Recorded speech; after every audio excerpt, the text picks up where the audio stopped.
गणेश चौक परिसरातील छत्रपती संभाजी महाराज बाल उद्यान जे सभोवतालचा परिसर जो आहे तिथे काल जी संतापजनक घटना घडली, काही अमानुष आणि सूड कारणातून काही वाहनांची तोडफोड करण्यात आली. हा प्रकार जरी काल घडलेला असला तरी याला खतपाणी हे गेल्या अनेक वर्षांपासून या बालउद्यानामध्ये होतंय.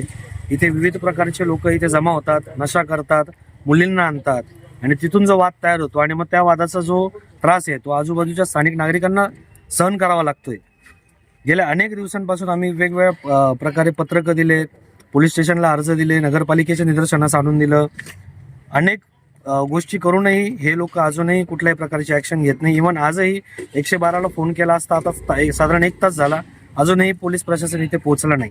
जर अशा प्रकारे गोष्टी घडत असतील आणि पोलीस अशा प्रकारे दुर्लक्ष करत असतील तर ही बाब खूप निंदनीय आहे.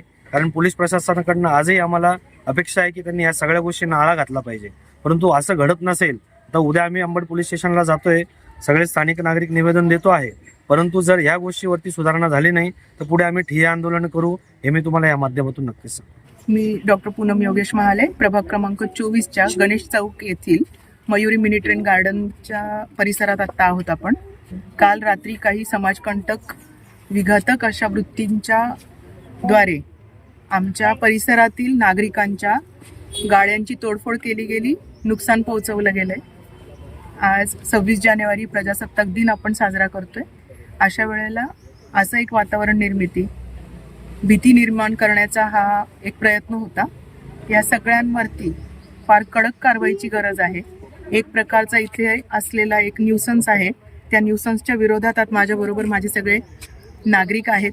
आम्ही मोठ्या संख्येने आत्ता उपस्थित आहोत कारण हा पहिला एपिसोड नाही आहे, हे फार वर्षांपासून चालू आहे. एकंदरीत त्यांचा जो काही न्यूसन्स आहे त्याचा हा लास्ट एपिसोड असावा अशी आमची पूर्ण परिसराच्या वतीने आणि त्यांची प्रतिनिधी म्हणून माझी ही मागणी आहे की ही कडक कारवाईच्या भीतीनेच किंवा कडक कारवाई केल्यानंतरच ही वृत्ती कमी होईल, बंद होईल आणि हे शेवटचा एपिसोड असेल अशी मी अपेक्षा करते.